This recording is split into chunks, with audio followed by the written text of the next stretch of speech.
Okay, this is part 3 of, I don't know how many parts, might be 3, 4, 5. We'll see how things go. And we're going to pick up with where we left off. This time, we need to take a look at how to handle our dividend income. So I'm going to go back to the projects view, and I'm going to say new Java class, and I'm going to call this one dividend income. Okay. And that all looks good. I'll choose finish. Now, what I'm going to do that's a bit different this time is on the line public class dividend income, I'll put extends taxable income. Okay? And then Control S. Okay, now here's what I need to do that's a little bit different. I need to define a Boolean called qualified. So I'll say Boolean, we'll say private Boolean. Actually, you know what? I think we had that as a string, didn't we? That's it. Well, yeah, we'll keep it like this. Okay, we'll keep it like this. Or it doesn't matter. Private string qualified. We haven't talked much about Boolean, so I'll go ahead and make it a string. Okay. Next thing I'll do is I know that the default behavior in taxable incomes compute tax method may or may not work for me. If we have qualified dividend, we can't use this formula. If the dividend is not qualified, we can use this formula. What I need to do now is I need to override this method, and that is exactly what it sounds like. Override a method means in the subclass, we decide that we want to use that same method signature, but different behavior. Okay? Same method signature, different behavior. So I'm going to copy this method verbatim. I'm going to hold down Control and press C. I'm going to go into dividend income and paste. Excuse me. Okay. What we see is we get a red line now, which says it doesn't know income amount and tax rate. When I mouse over that, excuse me again, I can feel it coming. When I mouse over that, it says income amount has private access in taxcomputer.taxable income. Remember what private access means. If I go back to taxable income, we'll see these are declared as private. Private means that these attributes are only viewable within this class. I can do a little trick here and change it from private to protected. This isn't always considered a good idea, but we'll go ahead and do it. Once I do that, I go back to dividend income, and it realizes, okay, now I know who these are. Why? Because they are inherited. They are inherited from the superclass. Okay? Because we have this extends relationship, it can find these attributes in the superclass. Now, let's say I take away that extends relationship for just a moment. Can't find them again. That extension means a subclass will have access to all of the non-private attributes and methods of its superclass. Now, the compute tax method, right now it's just a complete copy of the superclasses. So what I'm going to do here is I'm going to say if qualified dot equals ignore case yes, we need to do some special logic. Okay, qualified dividends are taxed at a lower rate than not qualified dividends. Else, if it's not a qualified dividend, then it's just taxed at the normal earned income rate. So I'll put a comment to that effect, tax at the earned income rate. Okay. Now I'm getting a red line on tax owed now because my if case I haven't handled yet. So I'll say tax owed equals income amount times 0.15, which is in many cases the qualified dividend rate. Similarly, I'm going to move where tax owed is declared, double tax owed equals, we'll just initialize it to 0. Okay, there we go. That looks a little bit better. It might be just slightly different from my pseudocode, but I think we close enough to be realistic. So the compute tax method here, if it is a qualified dividend, is going to tax at the rate of 0.15%. If it is not a qualified dividend, it's going to tax at whatever the normal earned income rate is. Okay, so we see we have an if and an else. And I'll save this. We see we have an if and an else. This is overriding the behavior from taxable income up above. Okay, taxable income has a very simple method with a simple computation. Dividend income has a dividend specific computation.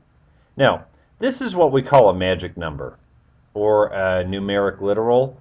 It's really better that we make constants out of this. So I'm going to call this, instead of 0.15, I'm going to call it in caps qualified dividend tax rate. Okay, that's better because then we have it defined in just one place, and if the rate changes, we only need to change it in one place. Okay. Okay, so I'll save, and I'm going to go to taxable income. I probably should have a default tax rate for taxable income as well. So let's make the default tax rate for taxable income, let's make it 10% to make things easy, and save. Okay, and there we have it. So dividend income extends from taxable income and has its own compute tax method. Taxable income has a more simple compute tax method that works just on ordinary income. Now I'm going to go back to input income and we'll finish up our work here. Okay, where we left off in input income, we have a prompt user method, and we're going to handle the case where the dividend income is equal to yes. In this case, I'm going to say dividend income di equals new dividend income. Okay, I'm going to say di.set. Wow, look at that. Take a look. When I declare a variable of type di and I assign to it an object of type di, I can type di and then a period, and then it will show me all methods I'm allowed to call on dividend income. One of them is set income amount. See that set income amount? Let me go ahead and choose that. There we go, di.setIncomeAmount. But here's something funny. Go back to dividend income and look for a method called setIncomeAmount. Do you see one? This is the entire class right here. Do you see a method called setIncomeAmount? There's not one here. But remember, dividend income extends taxable income. And a subclass, which in this case is dividend income, will inherit all non-private attributes and methods of the superclass, in this case taxable income. So if I look in taxable income, I have a set income amount method, and that's what we're using in input income right here. So dividend income has all of its own methods and attributes, plus any public attributes and methods, any non-private attributes and methods from the superclass taxable income. Okay. Now, I also need to say whether or not it's qualified. So I'm going to say string is qualified equals, and I'm going to expand because I know this line's going to be long, JOption pane, show input dialog. Okay, is this qualified income? Okay. And then I'll say, well, I need to pass this into, let's see, I'll put a comment here. See if this is qualified income. Okay, and then we'll say pass it to the DI. Okay, and save.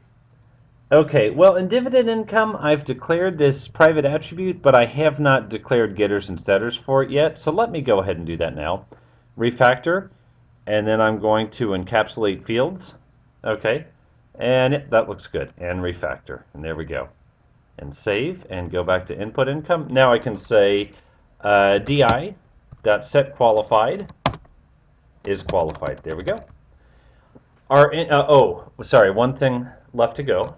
Okay, add this to the array. All taxable income, add di. There we go. So take a look at our prompt user method here. We have a loop. We're asking the user for income. We're saying, is it dividend income? If it's dividend income, then we're creating the subclass object, dividend income, setting the income amount, setting whether or not it's qualified, adding that to our collection. On the other hand, if it's not dividend income, we create the superclass type taxable income. And then we set the income amount, and then we add that to our collection. Okay? Either way, one of these two paths is going to run, and both of the paths end the same way. They both add an object to the collection. Okay? Only one thing left to do then, and that is compute an output. So what I can do here is say iterate over our collection of income objects. NetBeans gives us a shortcut for a for loop. If I type FORE and then tab, it's incredible. And again, you don't need to know Java syntax in this class. But what this just did by hitting FORE and then tab is it says, hey, I bet you want to iterate over the entire collection of taxable income. And yes, I do. So then I'm going to type SOUT tab, and I'm going to say income from this source. Okay, and then plus taxable income dot compute tax. There we go. And I will just put a comment because this is not very clear. For each item in the all taxable income array, print the tax owed. Okay, and save. And believe it or not, our program's now complete. So, looking good. Okay, so what I'm going to do is I'm going to go ahead and just run it straight through. And let's do some numbers here. If I do $10,000 of ordinary income, that is not dividend income, we should get a tax of 10%. Okay, so on 10,000, that should be $1,000. If I do $10,000 of dividend not qualified income, it should also be 10%. If I do $10,000 of dividend qualified income, it will be 15%. So $1,500. So let me go ahead and run. Okay, we'll do one of each. We'll do 3 total, one of each. Okay, do you have income to enter? Oh, you know what? Ooh, I just realized something. I did miss one thing in this program. I never reprompted for this, so I have an endless loop. So I'm going to escape out of this and let it blow up. Okay. Yeah, I just realized I never reprompt for do you have income to enter. So I'm going to add that line at the end of the while. So within the while loop, but after the else, after the if test. Okay, and save. And let's try that again. Okay, I'll run again. Do you have income to enter? Yes. What is the amount of income? We'll do $10,000 of ordinary income first. Do you have income to enter? Yes. What is the amount? Let's do $10,000. Let's do dividend, but not qualified. Do you have income to enter? Yes. Amount of income. This time let's do $10,000 of dividend qualified income. So we should see a tax 1,000, second tax 1,000, third tax 1,500. Do you have income to enter? No. And there we go. Now, how did it do that? How did it do that? Because take a look. Where's it calling compute tax? It's calling compute tax here on line 71. Taxable income, compute tax. So how does it know whether to call the taxable income on dividend or on just normal taxable income? Well, to know that, we have to know what polymorphism is, and it will help to set a couple breakpoints. I'm going to go to taxable income and set a breakpoint on line 18. I'm going to go to dividend income and set a breakpoint on line 19.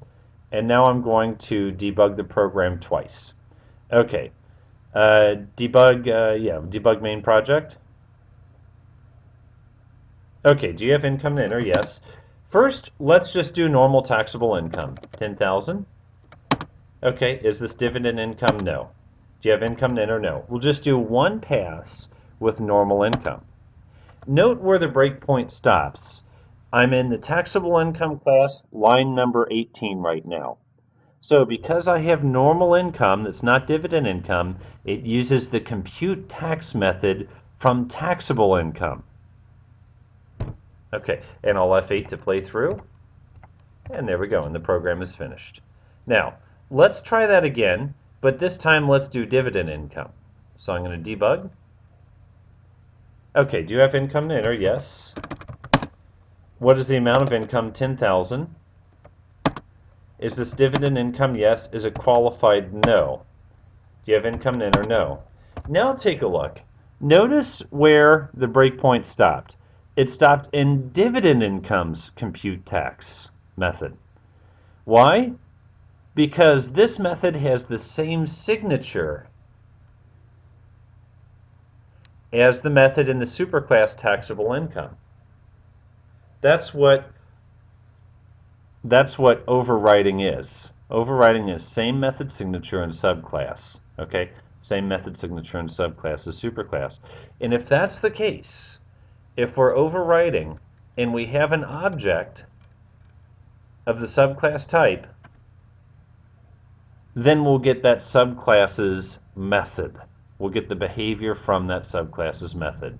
Polymorphism means if we have a superclass and a subclass, and we have the same method signature in the superclass and the subclass, and we have an object of the subclass type, the actual method to be called will be the method in the subclass, not the method in the superclass. And that's how dividend income is able to handle this more complicated scenario, because it's overriding the compute tax method. This is confusing, but it is a fundamental concept in computer programming. So fundamental that you'll probably have some interview questions on this, and you'll most definitely come across this more in while you're in this IT program. So we see it computes the tax rate, and there we go. Okay, so that is what we call polymorphism. Okay, a little bit tricky. Polymorphism decides which method will be selected. And again, if we have the same method signature in the superclass and the subclass, that means that the subclass is overriding the superclass's method and giving it special behavior. Polymorphism says if we have an object of the subclass type, then the overridden method in the subclass will be invoked instead of the superclass's method. Okay? That's overriding. Don't confuse that with overloading. Overloading is a similar concept but a little bit different. Overloading means we have two methods or two constructors or more with the same name but different parameter lists. Okay, if we take a look here in taxable income, we'll see set income amount, okay, accepts a double. I could make another signature for this, public void set income amount, and have that accept a string. And what I could do here is I could say this dot income amount equals double dot parse double income amount. So as a convenience to the user, we could possibly give two different ways to set the income amount, either with a double or with a string. Let me set a breakpoint on both of these and debug again, and we'll see which one actually gets called. Okay, so breakpoint set and save, and I'm going to debug. Okay, do you have income to enter? Yes. What is the amount of income? 10,000. Is this dividend income? We'll go ahead and say no. Okay, notice that the version that accepts a double got called. The version that accepts a double got called, not the one that accepts the string. And why is that? If we look back at input income, what are we passing in to this method, set income amount? We're passing in a double. We're passing in a double. Okay, so overloading, not to be confused with overwriting, overloading means the same method name but different parameter lists. And the method that's going to be called, if we invoke it with this method name, depends on what parameters we're passing in. In this case, if we're passing in a double, it's going to call the method that accepts a double. If we pass in a string, it's going to call the method that accepts a string.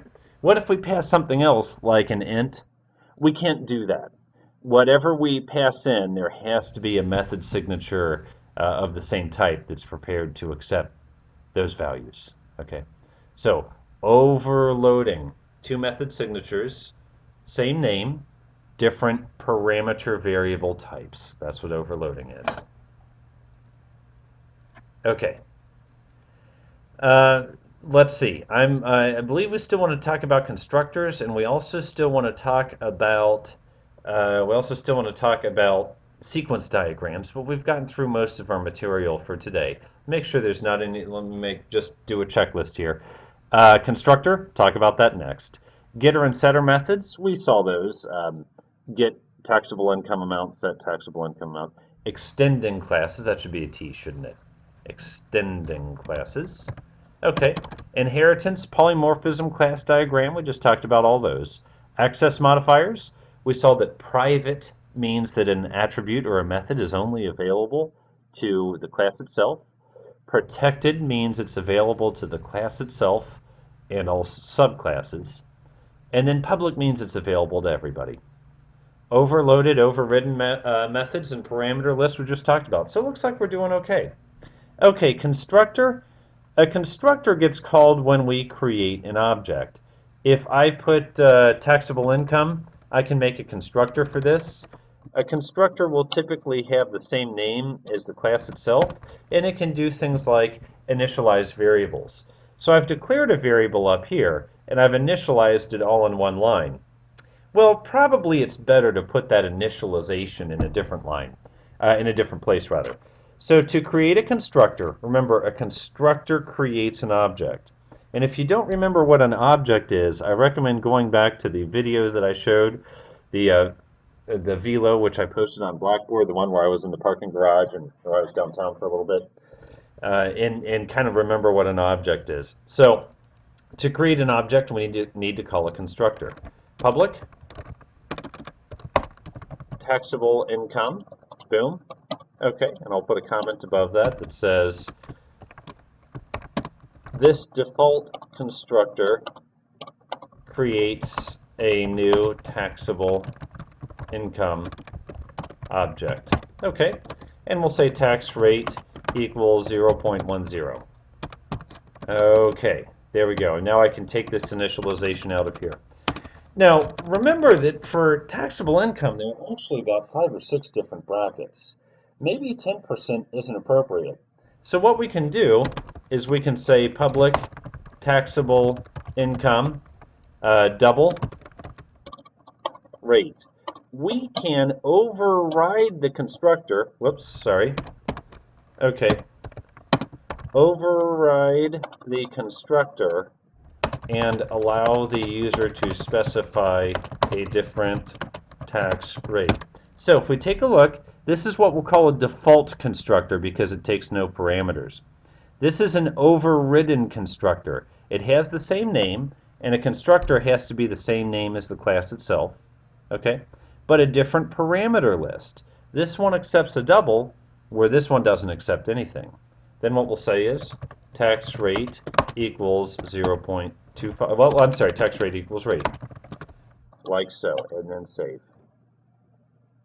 Okay, constructor constructs an object of a class. We'll see what we mean in just a second.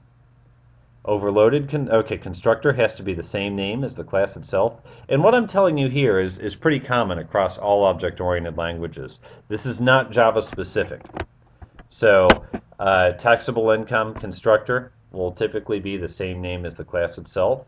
No return type needed because that's implicit. It's given that it's creating an object. Okay? Different parameter lists means we can overload this constructor.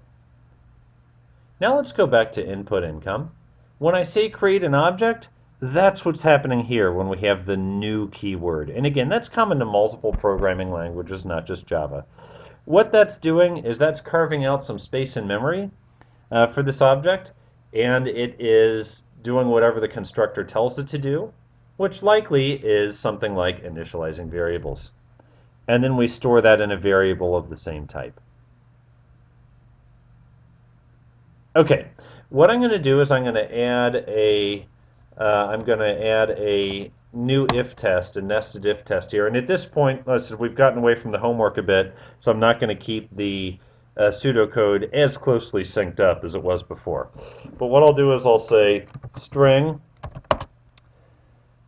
default use default rate equals J option pane show input dialog use the default tax rate. Okay, so we'll give the user an option. Do you want to use the default rate? If default use default rate dot equals ignore case yes, then taxable income TI equals new taxable income. Else J option pane show input dialog what rate do you wish to specify? And we'll store this in a string. String specified rate equals, okay, allow the user to specify a rate. Looks like I need to end that with a semicolon. Okay, and then we'll say double dbl specified rate equals double dot parse double specified rate. So convert from a string to a double. Convert from a string to a number. Okay. Invoke the overridden constructor. Okay. New taxable income, DBL specified rate. And there we go. Taxable income TI equals new taxable income. See on, let me tab that. On line 56, we're using the default constructor. On line 62, we're using the overridden constructor. Okay, so 56, the default constructor. 62, the overridden constructor. One trick is we have a red line now because when we declare a variable, it's only alive from the point at which it is declared until the closing block where it was declared. So while we've declared a variable taxable income TI, we're using it outside of scope. So I need to do a bit of what we'll call refactoring here. I'm going to Control X, TI equals new taxable income. Okay, taxable income TI, there we go. I'm going to change it so that I declare it and initialize it in different places. So we'll say here, declare a variable of type taxable income.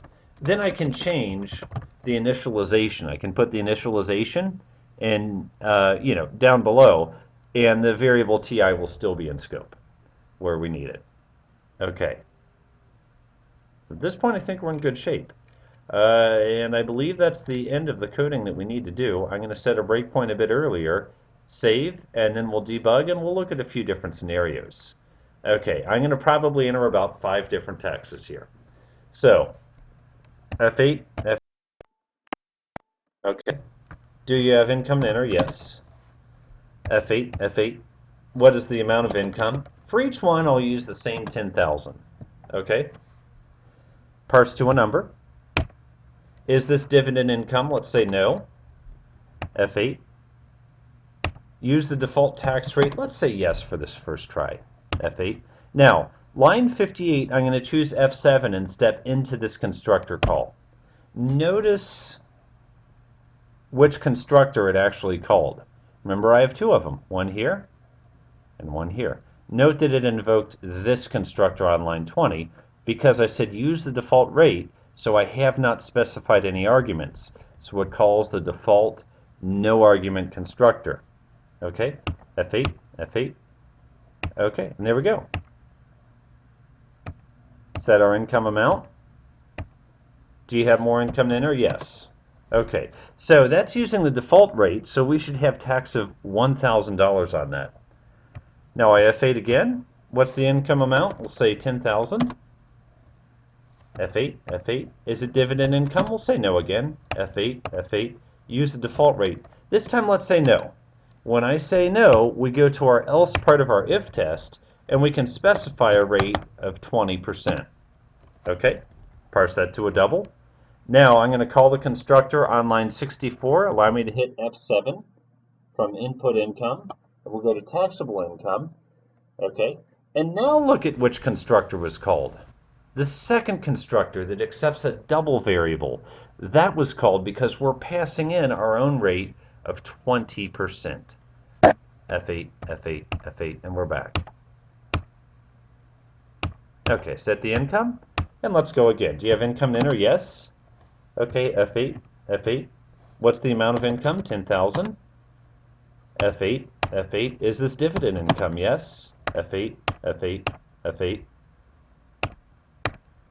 Okay, is this qualified income? Let's say no, which means that'll get taxed at 10%.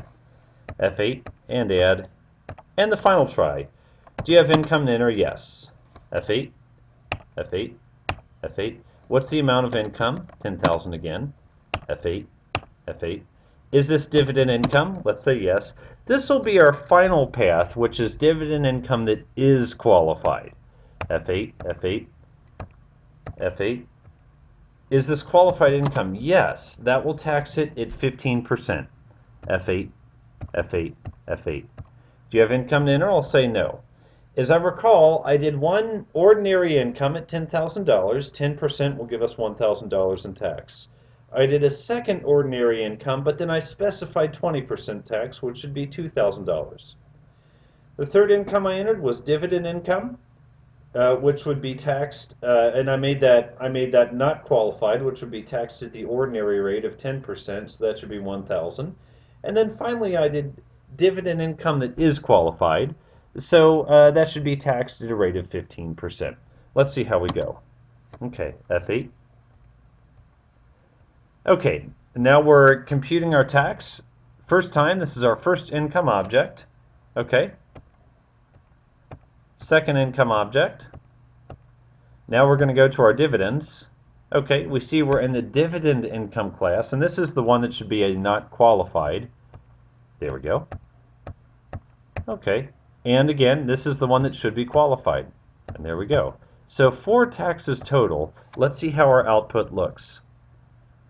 Looks great. 1,000 for the default ordinary income rate, 2,000 when we specified our own rate, $1,000 when we used a dividend income that's not qualified, and then $1,500 when we did dividend income that is qualified. So our program works as expected. Okay, now right now we're at the 33-minute mark, but I only have one more thing I want to cover. So I'll go ahead and cover that, and then we'll call it a day. It gets a little bit tricky to see all these method calls, especially if we can't touch and feel it ourselves. So what we can do is there's another kind of UML diagram called a sequence diagram. And the idea with the sequence diagram is that we can watch a sequence of method calls unfold. What I'll do at first is I'll put in one of these things. We can either call it a swim lane or a lifeline. This will be named after an object. So I'll say input income. Okay, now this is showing us the life of input income. And we know that it's going to start with a main method. That's pretty much a given. If I want to have input income call a method on itself, I click on the A with the parentheses icon, then click, and kind of do a round trip here. And then that shows input income calling a method on itself. In this case, we'll call that method prompt user. Okay, I can drag this bottom arrow and kind of give it a little bit more space. Next, I'll add another swim lane. This one I'll call taxable income. Okay, and I can demonstrate that prompt user is calling a method on taxable income by clicking on the A with the parentheses again and then dragging a line over. And for this one we'll say well, if I can get it lined up there we go. Set income amount. Okay? So this shows us, as we read from top to bottom, that input income is calling prompt user, and then prompt user is calling set income amount, and we could have any other method calls that we want on here. After that, this dashed arrow shows a method returning. So solid arrow shows calling a method, dashed arrow shows method returning, and then you get a little white box between the call to a method and that method returning. Okay? So prompt user is called from main, calls set income amount, which returns, and then prompt user returns. After that, we can show our compute and output method. And again, let me remember the exact name of that. Compute and output, that'll work. Okay, so I go back to the main method, which is this original box that's always here, because if the program is running, something has been called from the main method. In other words, the main method, when it returns, the program's dead. Okay, so once again, I'll have the main method call another method on input income. I'll do this kind of round trip thing. This one is the compute and output. And we know what that's calling is that's calling compute tax on our taxable income class. So once again, I can click on the A with the parens, drag it over here.